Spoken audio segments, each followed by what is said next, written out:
They accused me of deserting the Navy and branded me a disgrace to the family, but at my brother's graduation ceremony, a general publicly saluted me as a full colonel, leaving everyone stunned. You know that feeling when your entire world is collapsing, when the people who should have been your rock turn out to be the very ones stabbing you in the back? Well, I lived that. For 8 long years, my own family, my parents, told everyone I was a coward, a deserter from the Navy. And I took it. I swallowed the lie, the shame, the constant digs. But then, in one electrifying moment, surrounded by hundreds of strangers and the very general who knew my truth, everything shattered. My father's jaw literally hit the floor, and the air in that auditorium got so thick, you could taste the betrayal they'd served me for years. This isn't just my story, it's about the agonizing silence, the shocking twist, and the explosive moment when a hidden truth finally, violently, ripped through years of carefully constructed lies. I'm Michael, 34 years old, and for nearly a decade, my family convinced everyone that I'd abandoned the Navy. Out of cowardice. My father, Edward, a former lieutenant who never quite hit the big time himself, he made my desertion his favorite party trick. Michael couldn't even hack 3 months of basic training, he'd bellow, whiskey in hand, to his friends. Thank God we have Alexander. He has what it takes. And my mother, Carol, she just nod, a look of profound shame and disappointment etched on her face, like I'd permanently stained our family name. But the reality? It was a complete, agonizingly silent, reversal. I was recruited for a special operations unit. So classified, I couldn't even tell my own family it existed. I signed protocols, ironclad, that absolutely forbade me from breathing a word about my rank, my missions, my location. While they thought I was working some quiet security gig in the capital, I was leading operations in 15 different countries, tearing through the ranks to become a colonel in record time.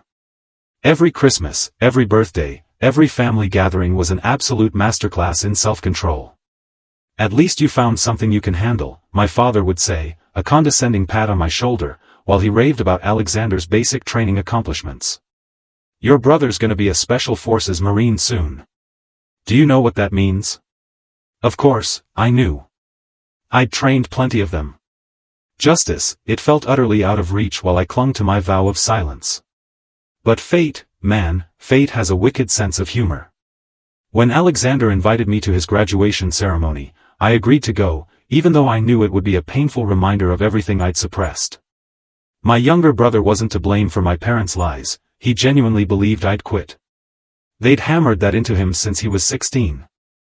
I know this might be difficult for you, he'd written, but it would mean a lot if you were there. I chose a seat in the very back row, far from my family, wearing civilian clothes instead of the uniform I had every right to wear.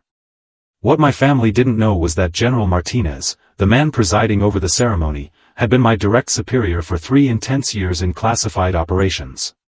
I watched him step up to the podium, that characteristic sternness in his bearing. He adjusted the mic, and his voice, deep and authoritative, started talking about honor, loyalty, sacrifice, the very values that had forced me to endure years of silent, soul-crushing humiliation. I saw Alexander beam with pride as he received his insignia. My parents, front row, tears in their eyes, applauding. I applauded too, quietly, genuinely happy for my brother. Then it happened. General Martinez paused. His gaze swept the auditorium, and his eyes, they landed on me. Immediate recognition flashed across his face, followed by something that looked a lot like indignation. Before concluding, he said, his voice echoing, resonating with an almost terrifying authority, I must recognize someone whose presence here today is as unexpected as it is honorable. A ripple went through the room. Colonel Michael, could you please stand up? For a second, nobody moved. You could hear the hum of the ventilation system, the tiny creak of a chair. The world slowed. I felt like I was underwater. My eyes, slowly, met Martinez's. He didn't blink. The same man who'd sent me on impossible missions in deserts, slums, and jungles, was now demanding my presence before hundreds of civilians and ranking officers. I swallowed hard. I stood. The scraping sound of my bench against the floor was, for a moment, the loudest noise in that entire venue. Every single face turned towards me. I saw Alexander, eyes wide, mouth agape, like he'd just taken an invisible punch. My parents. Oh God, Edward was frozen, eyes glassy, face flushed with either shame or fury, it was hard to tell. Carol brought her hand to her mouth, like she wanted to stifle a scream. I walked down that center aisle, every step echoing, like a defendant heading to court. Each one a brutal reminder of everything they'd said about me for the last 8 years. The failure. The coward. The family shame. But right then, in that moment, I was none of those things. I was Colonel Michael, officer of the Advanced Intelligence Special Operations Forces, a unit that, until recently, didn't even appear in public records. Martinez waited for me on stage. When I reached him, he extended his hand, his grip firm, and looked at me with a mix of respect and something that looked like remorse. This man, he said into the microphone, his voice thick with emotion, saved lives in at least 15 countries. He led operations that changed the course of conflicts. And yet, he silently endured the shame imposed by a lie. A murmur ran through the crowd. Today, as a general, and as a man, I break protocol out of duty to justice. My name, Michael, seemed to spread like wildfire among the officers present. Many of them knew who I was, at least in military circles. But for my family, for the people I loved most, I was just the son who had given up. Martinez turned to me and hugged me. Not a symbolic gesture, but like someone who refuses to let a battle brother fall.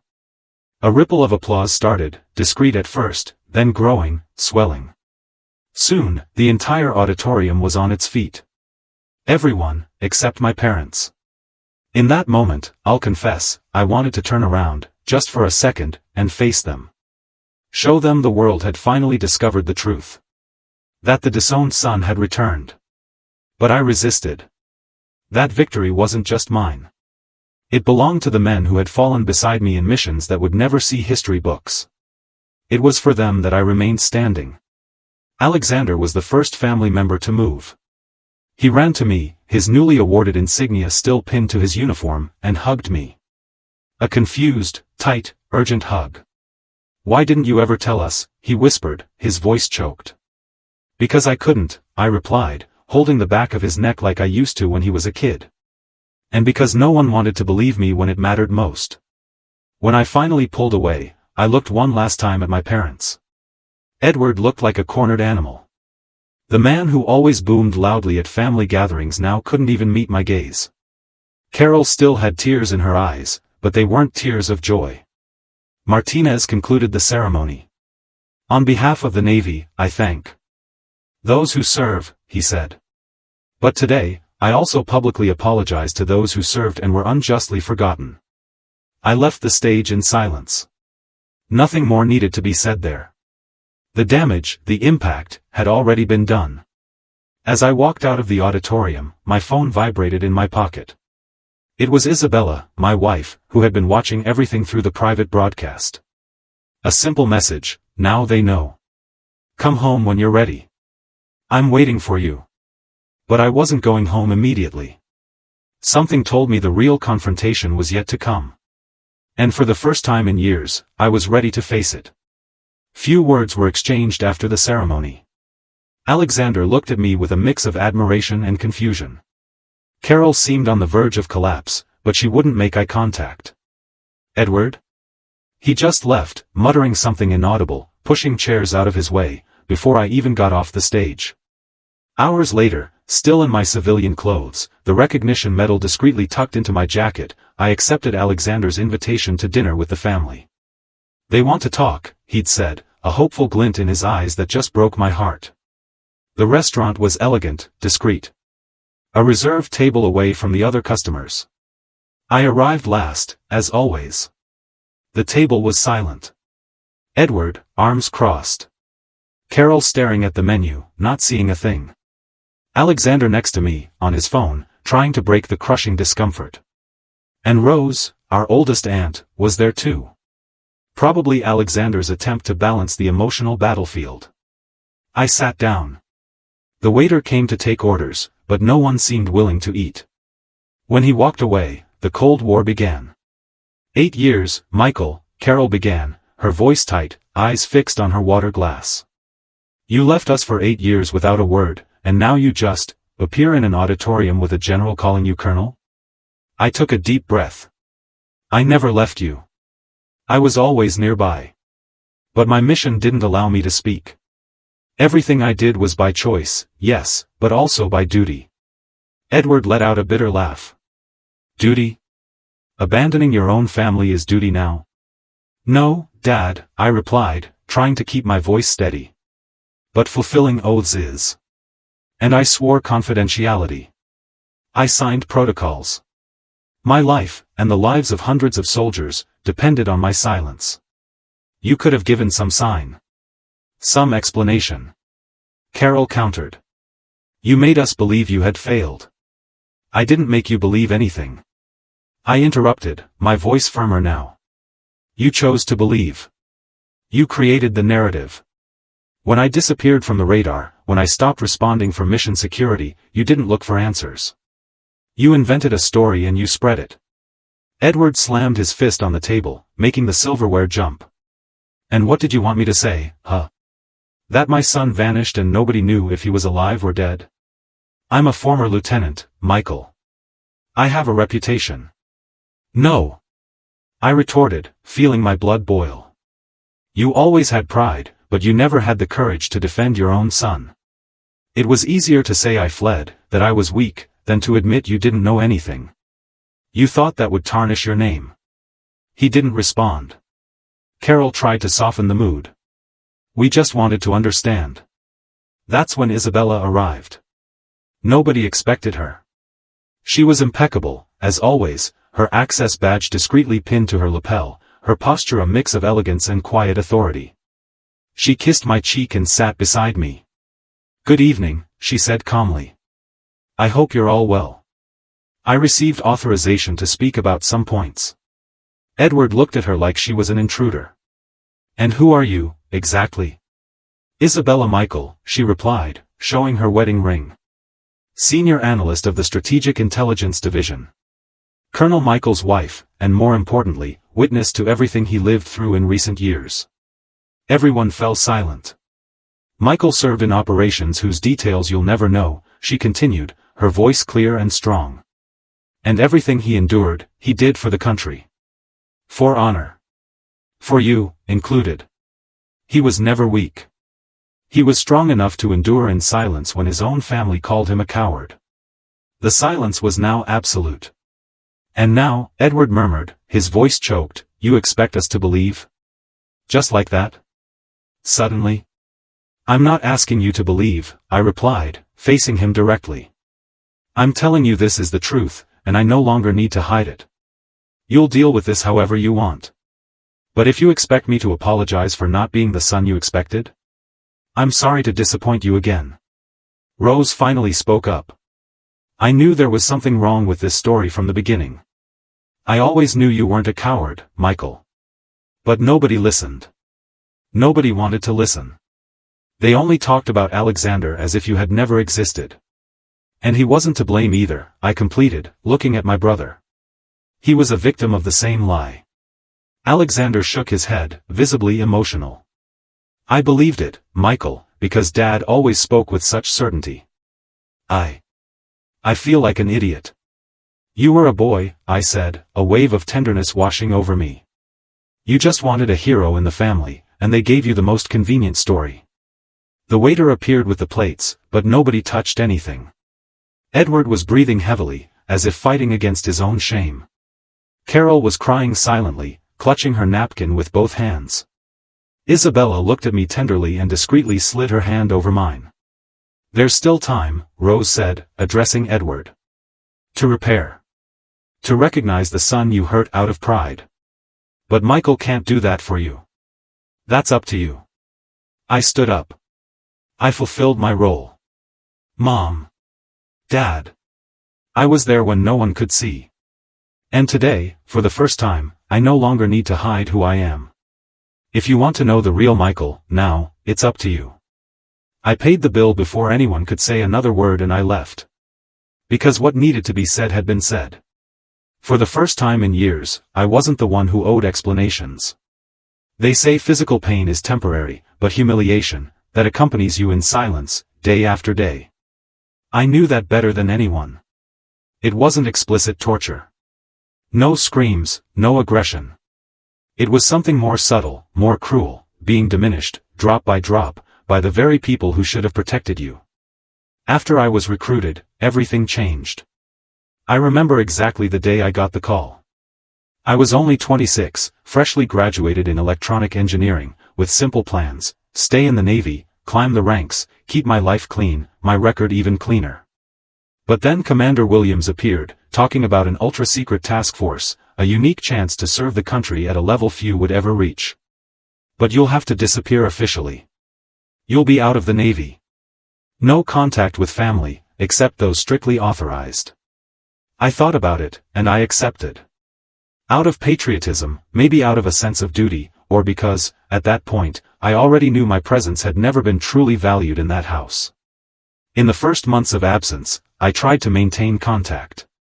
I sent neutral postcards, emails with generic information. But no response. Instead, the return calls became cold. Edward wouldn't answer. Carol spoke as if she were on the phone with a stranger, and gradually, even that ceased. I only learned what they were saying about me when, 3 years later, I returned to the United States between 2 missions. I got a 48-hour clearance. I went to my Aunt Rose's birthday party, disguised in civilian clothes. I just wanted to see Alexander, my mother, hear familiar voices. But all I heard made me wish I had remained anonymous. Michael? Oh, he disappeared, Edward said, laughing, glass of whiskey in hand. Couldn't handle it. 3 months in uniform and asked to leave. Shame, a pity. But it happens, a friend of his replied. Training is for few. That's why I say this one here. And he pointed to Alexander, still 17, will go far. Has fiber. Michael was always weak. My throat locked up. I was just a few meters from them, behind a wall, hearing everything. That night, I slept in the rental car. I didn't have the courage to knock on the door. Not after hearing my mother agreeing in silence. She didn't defend me. Not once. Gradually, I learned about other stories. How Carol told the neighbors that the older son got lost. How at parties, Edward would proudly say he at least had a son who was worth something. And I sank deeper and deeper into missions, perhaps seeking on the battlefield the recognition that would never come from home. There were moments when I thought about giving up, about writing a letter, about sending a photo in full uniform with all the medals, about shouting to the world what I did, who I was. But all of that would violate my oath. And if there's something I learned in the army, it was that word is commitment. I remember a mission in Kandahar, Afghanistan. We had been infiltrated for almost 3 weeks, sleeping in holes dug in the ground, eating dry rations, praying not to be detected. One of the youngest recruits, Silva, asked what I did to endure so much time away from family. I replied with the frankness that desperation allows. I imagine I don't have one. He looked at me, confused, and I smiled so I wouldn't cry. Alexander grew up hearing he was the replacement for the failure.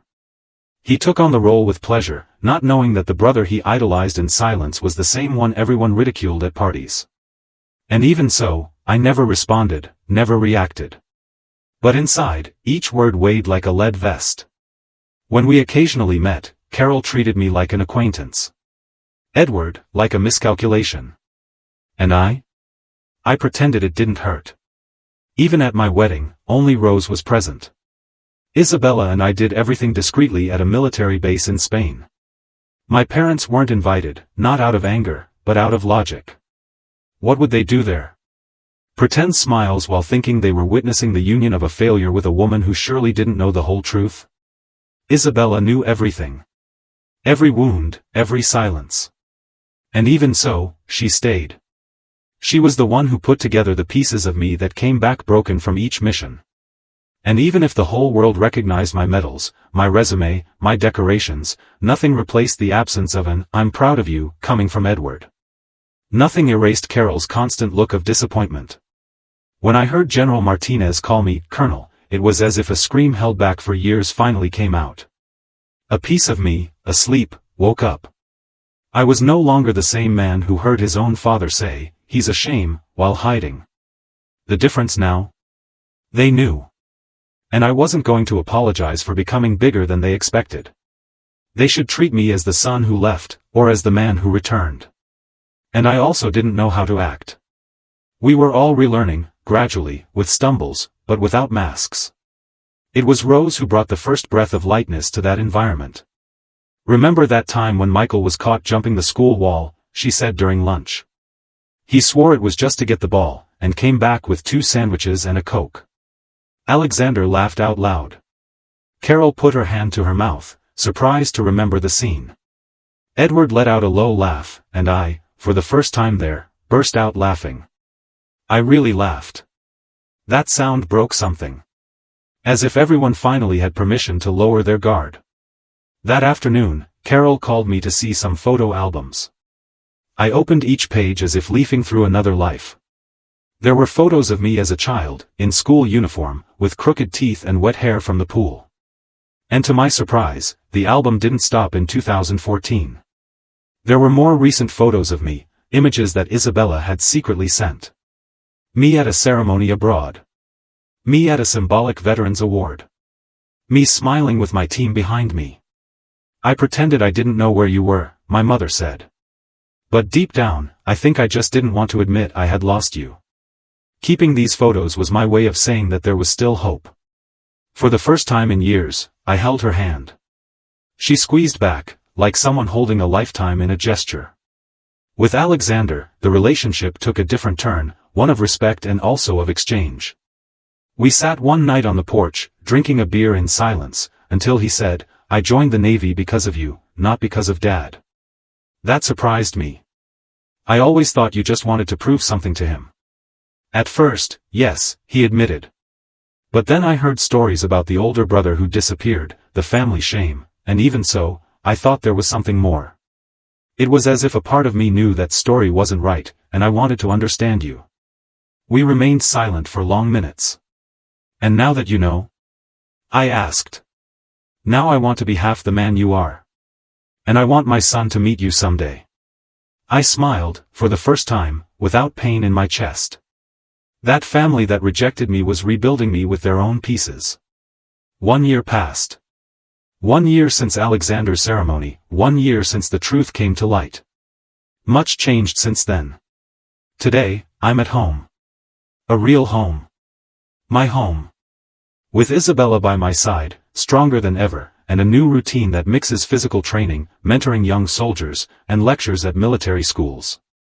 I haven't returned to the battlefield since. I'm still called for operations, but now I act as a strategic advisor, partly by choice, partly by necessity. After everything, I understood that the most difficult war had already been won. That of my identity. That morning, I put on the ceremonial uniform again. Medals aligned, posture erect. It was the day of my official decoration for Operation Garcia. But for me, it was more than an honor. It was proof that I no longer needed to hide who I am. Isabella helped me with the final adjustments to the uniform. She was radiant. "You look handsome, Colonel," she said, adjusting my tie. "Just today, every day. But today, you're exactly where you should always be, being seen." The auditorium was packed. High-ranking officers, military families, Navy representatives from different countries. But in the back of the front row, there they were, Edward in an impeccable uniform, like in the old days. Carol, with eyes already moist before the ceremony even began. Alexander, with his own newly earned uniform. And Rose, who was discreetly fanning herself with the ceremony program. General Martinez went up to the stage and began his speech. He spoke about honor, discipline, and sacrifice. And then he spoke about me. Colonel Michael served with courage in territories where few dared to step. He saved lives, led men, and faced darkness without asking for recognition. Today, finally, we pay him the tribute he always deserved. I was called to the stage. When I climbed the steps, a thunderous round of applause echoed through the hall. I saw Isabella get emotional. I saw Alexander clap like a brother who finally is proud without reservations. And I saw Carol crying, not from shame, but from pride. Pure pride. Upon receiving the medal, I asked for the floor. This recognition, although individual, represents all the men and women who serve in anonymity, who are judged without defense, who sacrifice their name, time, and sometimes their very soul for a country that doesn't always see them. But above all, it represents something personal, the truth. Because truth always finds a way to come to light. Sometimes too late, but when it comes, it heals. Applause, so much applause. But what stayed with me most was Edward's hug at the end of the ceremony. Strong, without words, but full of everything we never said. It was there that I understood. Some men win wars. Others win silence. And I had won both. The reception after the ceremony was organized by Isabella, a simple, elegant cocktail, surrounded by people who had been part of my journey, even without knowing it. Mission colleagues, retired commanders, trusted friends. But what really caught my attention was seeing my house, for the first time, full of familiar voices that didn't cause me pain. Alexander was on the porch, talking to Rose about his plans for advancement within the Navy. Carol was proudly showing a framed photo of me on the living room shelf. And Edward? Edward remained apart, observing everything in silence, a glass of wine in his hands, as if looking for the right moment. And it came. When everyone had already eaten, talked, laughed, and dispersed a bit, he approached. I stood up, expecting another contained approach, some generic comment. But no. "Can I talk to you, son?" he asked, with a grave voice, but different. There was hesitation. Edward, the man who never hesitated, now seemed to measure each word. We went to my office. He entered, looked around, and took a deep breath. I tried to write this conversation about 20 times, but no word on paper seemed fair. So I'm going to say it like I always should have said it: Michael, I'm proud of you. Much more than I can express. The words hung in the air. I spent my whole life wanting you to be like me, to follow the same path, with the same steps. But you not only blazed your own trail, you went beyond everything I dreamed for myself. I felt my eyes burn, but I didn't cry. I just let him continue. I knew you were strong. But I confused strength with obedience. You chose duty when no one was watching. You kept silent even being humiliated. You protected lives even when your own was devalued. And even so, you came back, not because you had to, but because you have a heart bigger than mine. He approached, putting his hands in his pockets, a typical gesture of his, but now disarmed, more human. I'm not going to ask you to forgive me all at once, but I wanted you to know I'll be here every day to deserve that forgiveness, little by little. I hugged my father for the first time as a man, as a soldier, as a son. A long hug, loaded with everything that was never said, but that now, finally, was felt. That night, with the house emptier and the moon high outside, I realized that what we call reconciliation sometimes doesn't come in a heroic gesture. Sometimes it comes in a whisper, in a look, in a truth finally admitted. And in that house, for the first time, all the ghosts were at peace. 12 months passed since that night. Today I look out the window of my new office. Not the military one, but the civilian one. I opened a support center for veterans and families of military personnel who suffered from separations, traumas, and secrets. A space where truth no longer needs to be silenced. I didn't stop serving. I just changed the way. I receive weekly calls from officers asking me to give lectures at academies, military colleges, community centers, and they all start with the same phrase: "You're the colonel whose own family thought had deserted, aren't you?" Yes, I am. But now I'm also the man who rebuilt the bonds, who unearthed his story, and rewrote it with dignity. Isabella continues to be my foundation, my home. Recently, we started talking about adoption, not because we feel a void, but because now we have plenty of room to love someone from the beginning, as it should be. Alexander was transferred to a strategic base in the Northeast. He's respected, competent, and calls every week to tell me news. Carol and Edward frequently come to our house on Sundays. They bring dessert, sit on the couch, watch football. Sometimes Edward even helps in the garden, in silence. But now, a light silence. Rose is still the same. Direct, practical, but full of affection. She was the one who gave us the name for the support center I created, Operation Truth. At the inauguration, with the press present and the troop of new recruits sitting in the front rows, I spoke little. My name is Michael. I was called a traitor, a coward, a deserter. But today I'm here to say that truth, however delayed it may be, always wins. And if you're also in silence, know you're not alone. The entire auditorium stood up. But it wasn't the applause that mattered to me. It was knowing that that child who grew up trying to prove he deserved love now helped others understand they deserve it, even when no one says so. At the end of that afternoon, I went to the center's porch with a cup of hot coffee in my hands. Edward approached, sat beside me, and remained silent for a while. Then, without looking at me, he said, "You won, son." I looked at the sky. It was clear, cloudless, with golden light falling over the city. "No, Dad," I replied, with a slight smile. "We won. And we toasted.